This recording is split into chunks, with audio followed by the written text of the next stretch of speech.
Before we dive into this wild ride, tell me in the comments, where in the world are you watching from? I love hearing just how far these Karen tales of chaos and karma can travel. The sound of engines reached me before I even turned onto my own road. I slowed the truck, frowning at the sight ahead. A line of cars, some half-parked on the gravel, others jammed into the ditch that bordered my farm. Music pulsed in the air, bass thumping through the summer heat. For a moment, I thought maybe I had driven into the wrong lane, that maybe the county fair had moved out here. But as I pulled closer, the truth settled in my gut like a stone. Every single one of those cars was parked on my land. My land. I rolled the window down, hoping maybe there was some innocent explanation, but the smell of barbecue smoke and cheap beer hit me instantly. A cheer erupted somewhere near the barn, followed by the shrill laughter of women who sounded far too comfortable. My grip on the steering wheel tightened. I'd been gone half the day running errands, and in that short stretch, my quiet farm had been transformed into a circus. When I turned into my driveway, I could hardly believe what I was seeing. Long picnic tables, covered in red and white checkered cloths, stretched across my yard. Strangers lounged on them, chatting like they owned the place.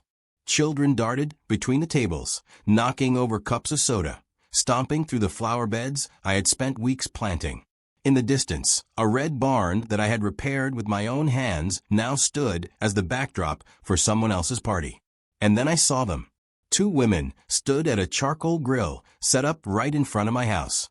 They were impossible to miss, both heavy-set, with that unshakable confidence only certain people carry, as if the world owed them space. One wore faded denim short overalls over a pink tank top that strained across her chest, long brown hair tumbling down her shoulders. The other had her hair wound tight in a bun, a white tank tucked into shorts that clung stubbornly to her hips. They were laughing, posing in front of the sizzling patties, thrusting their left hands toward a camera phone. Sunlight caught the rings on their fingers, flashing like signals in the summer glare. I killed the engine, shoved open the door, and strode across the grass. My boots crunched against discarded beer cans.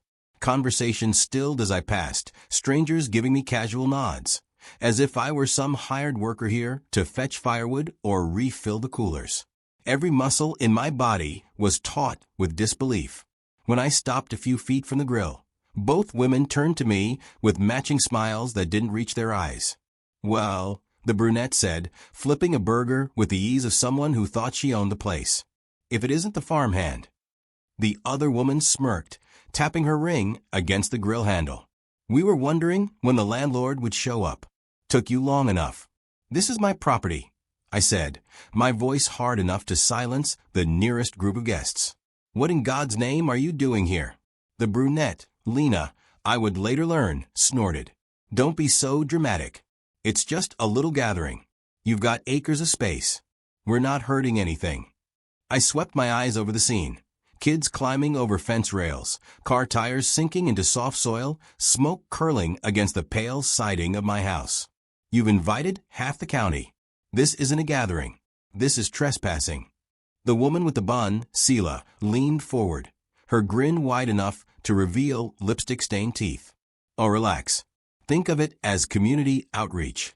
You should be thanking us for making your boring land actually useful." My pulse thudded in my ears. 100 strangers on my farm, trash littering the grass, and 2 women acting like they'd done me a favor. "Pack it up," I said, each word deliberate. "You're leaving. Now." A ripple of laughter swept through their friends at the tables. Lena planted her hands on her hips. "That's not how this works, sweetheart. Everyone's already here, and we're not about to ruin our big day just because you've got a stick somewhere it doesn't belong. Be a gentleman and let us celebrate. It's only one night. One night." One night for them meant weeks of damage for me. Ruined crops, busted fences, stains on the floors. I drew a steadying breath, forcing myself not to explode right there. Losing my temper wouldn't win this fight. Not against women like this. Without another word, I turned and walked back toward my truck. I felt their eyes on my back, heard them muttering about how rude I was. A few of the guests even clapped mockingly, mistaking my retreat for surrender. But inside, I was already dialing. My thumb pressed 911 with the certainty of a man who knew the law was his only weapon. As the call connected, I kept my voice low. This is Daniel Cooper.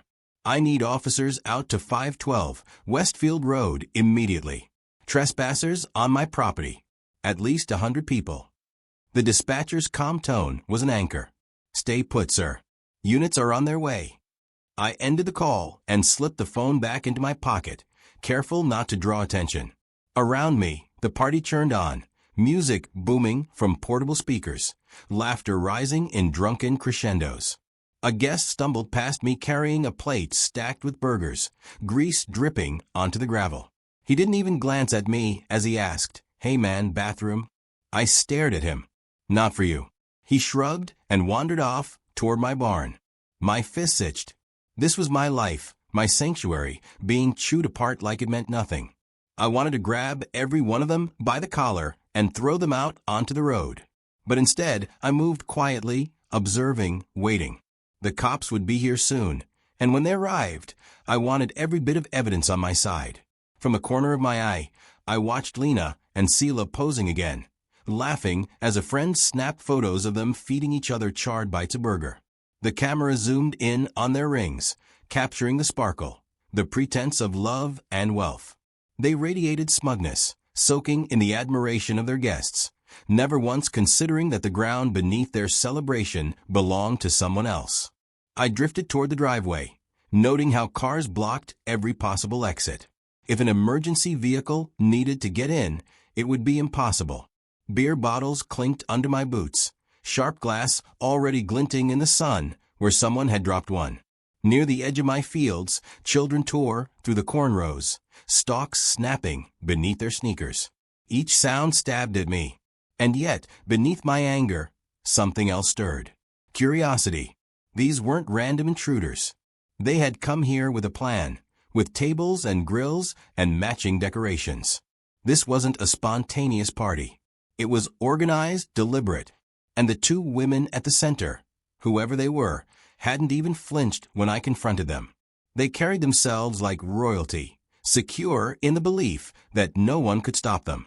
But I could stop them. I leaned against the truck, arms folded, watching as the chaos unfolded across my land. Every laugh, every careless footstep through the grass deepened my resolve. The police would handle the trespassing, sure. But there was something more here, something deeper than just a stolen yard. The arrogance of those women hinted at secrets, and secrets had a way of cracking wide open under pressure. For now, all I had to do was wait. The laughter grew louder, smoke rising thicker as more patties hit the flames. Lena clinked her drink against Sela's, shouting for everyone to gather close for a toast. Glasses lifted high, sunlight bouncing off them in dazzling sparks. From the outside, it looked like the perfect celebration, a memory being carved into the hearts of everyone present. But I knew better. This was the calm before a storm none of them saw coming. And standing there, silent and watchful, I felt the first taste of satisfaction. Because justice, though sometimes slow, was already rolling down the road toward my farm. The heat of the grill shimmered in the distance, smoke twisting into the sky like a warning signal, when a new figure appeared among the chaos. He was tall, lean, and sharply dressed compared to the rowdy crowd. A clipboard in hand, a roll of tape dangling from his wrist, he moved with the controlled irritation of a man trying to hold a mess together with sheer willpower. His polished shoes sank slightly into the grass, each step a reminder he did not belong in this dirt and dust. The sisters noticed him instantly. Sela waved with exaggerated delight, though her smile faltered when he didn't wave back. "About time, darling," she called out, snapping her fingers as though he were a servant. "We need more tablecloths, and those fairy lights aren't nearly sparkly enough. Do something about it." The man didn't flinch at her tone. Instead, he planted himself in front of them, clipboard rising like a weapon. "We need to talk. Now." Lena rolled her eyes, flipping another burger. Grease popped and hissed on the grill, catching the sunlight in tiny bursts. "Can it wait? We're in the middle of a party here. Look around, people are happy." "Happy," the man repeated, his voice low but laced with disgust. Do you know what I'm not? Paid. For this, or for the last one? I watched from the edge of the yard, interest sparking at his words. Last one. Sela leaned forward, smirk sharpening. We told you already. You'll get your money. Both times. We're just waiting for funds to clear. The man barked a laugh that carried across the tables. Guests turned their heads, sensing drama. He didn't lower his voice. Funds to clear? That's what you said 3 months ago when you threw another engagement on a property that wasn't yours. And surprise, surprise, you vanished before settling the bill. Do you think I forgot? Lena slammed the spatula onto the side of the grill. The clang silenced a few conversations nearby. Keep your voice down, she hissed, but the damage was done. People were listening now. The man's eyes gleamed with a bitter satisfaction. Why? You don't want your friends to know the truth? That these rings you're flashing around are just stage props? That every few months you rope in some new sucker, collect your gifts, and disappear? A ripple of murmurs passed through the crowd. Heads turned. Cameras lifted. The sisters stiffened, their perfect smiles faltering under the weight of too many eyes. Sela forced a laugh, high-pitched and brittle. Ignore him. He's just bitter. Some people can't stand to see others happy. But the man wasn't done. He dug into his bag, pulling out a stack of papers, printed invoices, text messages, even glossy photographs. He held them up like damning scripture. Happy? Is that what you call skipping out on thousands of dollars of services? Catering, flowers, tents, rentals, all unpaid. And when I try to track you down, what do I find? Another party, another lie, another fake engagement. Same sisters. Same scam. The guests shifted uneasily. Some pulled out their phones, whispering as they typed. A few stepped back from the tables as if the food itself might be tainted by the revelation. Lena's face flushed crimson. She snatched at the papers, but he yanked them out of reach. Lies, she shouted. He's making this up because he wants attention. The planner's voice rose, sharp enough to cut through the bass, still thudding from the speakers. Really? Then explain this. He turned to the crowd, thrusting one of the papers high. An invoice for $15,000 in arrangements. Services rendered. No payment. Signed by Lena Harrow and Sela Harrow. Recognize those names. Gasps rippled outward. Someone muttered, Harrow? Isn't that them? Another voice, skeptical but intrigued. Didn't she just get engaged to some guy in Dallas last winter? Sela barked a laugh, wild at the edges. That's not me. That's another Sela. Don't believe him. But the planner pressed on, relentless. Oh, but I have proof it is you. Photographs of you both posing in another man's backyard with different rings, claiming a different fiancé. And here you are again, trespassing on land that doesn't belong to you, staging yet another farce. The sisters' facade began to crack. Their voices rose, desperate to plug the leaks. We're victims here. He's obsessed with us. He's stalking us. Lena shrieked. You all know us. You know we'd never. Her words were drowned by the buzz of 100 whispers, the glow of screens recording every second. The crowd that once adored them now studied them with narrowed eyes. Guests clutched their gift bags tighter, realization dawning that they'd been conned into bringing expensive presents for a lie. One man near the front laughed bitterly. You mean I bought a $300 blender for a scam? The planner let the silence that followed hang heavy. Then, with cold precision, he delivered the final blow. These women aren't celebrating love. They're celebrating theft. They use fake engagements to milk generosity, to flaunt wealth they don't have, and to cheat everyone around them. And when it's over, they vanish without paying a cent. The sisters looked cornered, their smiles replaced by raw fury. Lena's eyes darted across the crowd, searching for allies. You believe him? He's got nothing. He's jealous, that's all. But no one rushed to defend her. The once friendly crowd was shifting, restless, suspicious. A guest whispered loudly enough for all to hear. I knew something fell off.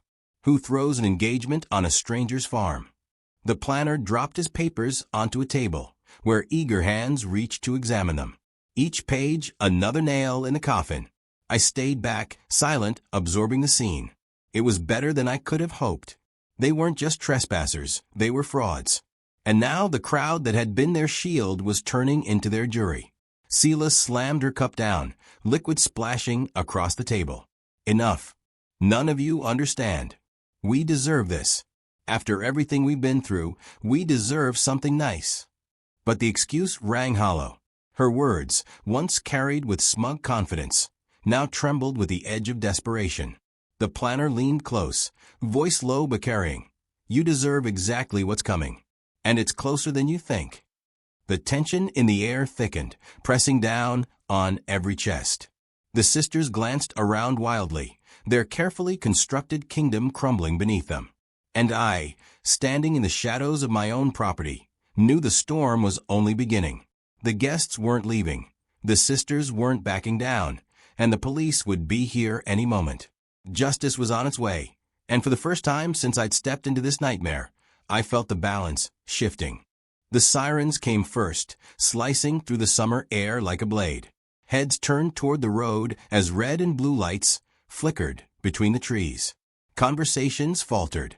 A hush fell over the tables, broken only by the faint sizzle of burgers forgotten on the grill. I straightened against my truck, my jaw tight, as the squad cars rolled slowly into the yard. Tires crunched over beer bottles, scattering glass beneath the weight of authority. Lena and Selah froze mid-shout, their frantic denials still hanging in the air. For a moment, they looked like performers caught mid-act, their stage ripped away beneath them. Their painted smiles twitched and fell, replaced by something raw and unmistakable, fear. The first officer out of the car was broad-shouldered, his sunglasses reflecting the chaos of the party. He scanned the scene with a practiced eye before stepping toward me. You the property owner? Yes, I answered, steady, though every nerve in me pulsed with the tension of the moment. Daniel Cooper. This is my land. None of them have permission to be here. His nod was curt, decisive. He turned to the crowd, voice booming. Ladies and gentlemen, this is private property. You are trespassing. You need to clear out immediately. Gasps spread like wildfire. Guests clutched their drinks, their phones, their gift bags. Some moved quickly, eager to avoid trouble, slipping toward their cars with embarrassed glances. Others lingered, morbid curiosity rooting them in place. A few even lifted their phones higher, desperate to capture every second of the unfolding disaster. Lena stepped forward, her tone shifting to syrupy sweetness.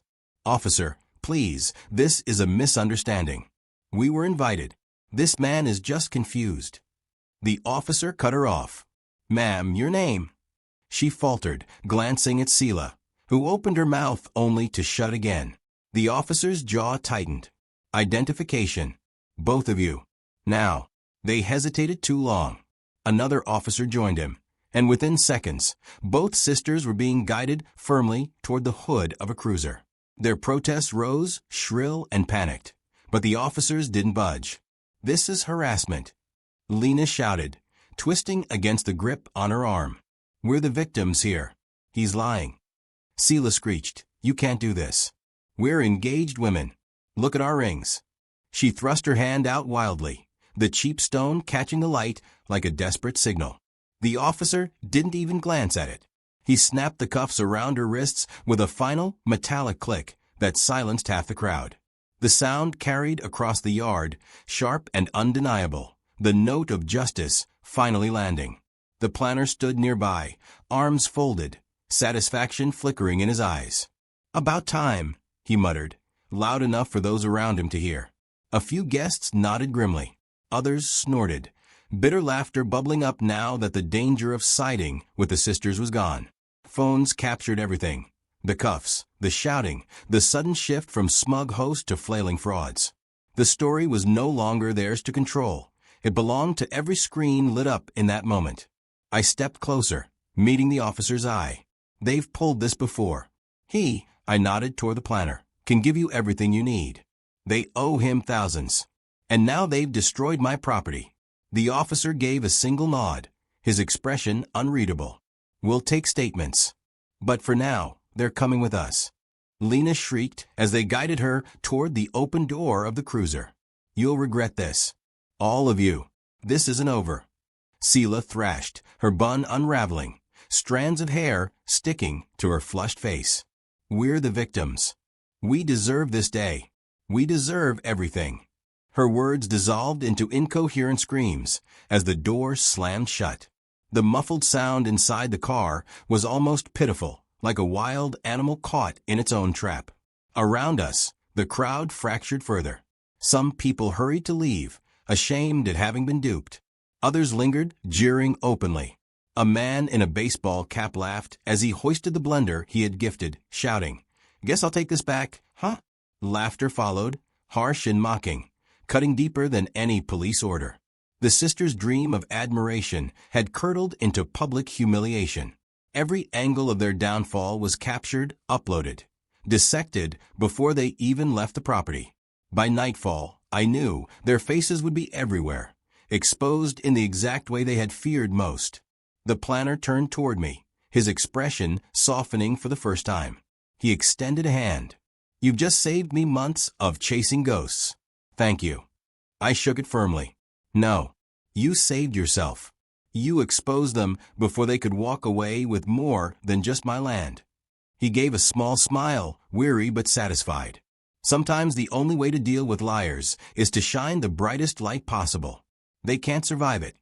The officers finished their sweep, ensuring no guest remained unwilling.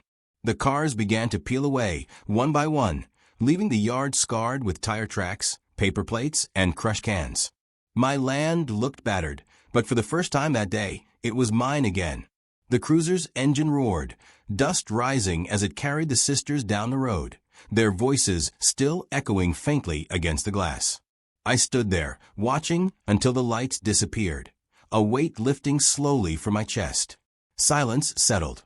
The planner packed his papers, satisfied that his evidence would finally have its day. A few stragglers whispered, shaking their heads, before slipping into their cars. The yard emptied until it was just me, the planner, and the wreckage of a party that was never theirs to throw. I walked to the grill, flames still licking the edges of forgotten meat. The rings of grease glistened, acrid smoke curling upward. On the side table, 2 empty glasses stood, lipstick stains marking their edges like signatures of arrogance. I poured the last of the water over the coals, dousing them with a hiss. The smoke rose, white and clean, like a signal of something ended. Later that night, when the stars returned and the world was quiet again, I checked my phone. Notifications piled high, videos, tags, headlines already forming. Clips of the sisters, screaming in handcuffs, were spreading faster than wildfire. One post caught my eye, a caption beneath a freeze frame of Seela's outstretched hand, ring glittering under police lights. Fake engagement, real arrest. Justice served. I allowed myself a rare smile. For years, I had worked this land, alone, quiet, building something of worth with my hands. And in a single day, 2 arrogant women had tried to take it from me, twist it into a stage for their lies. But in the end, their own greed had undone them. The farm stood battered but unbroken, the fences still mine, the soil still mine, the house still mine. And their names? Ruined, not just here, but everywhere their story spread. As I shut off the porch light and stepped inside, one final thought anchored itself in my mind. They had wanted a spectacle, a day of glory carved into memory. They got it, but not the way they planned. And though the night was quiet now, I knew the echo of their downfall would travel far, carried by every screen, every share, every whispered retelling. Karma had a way of finding people like them. And this time, it had found them on my farm.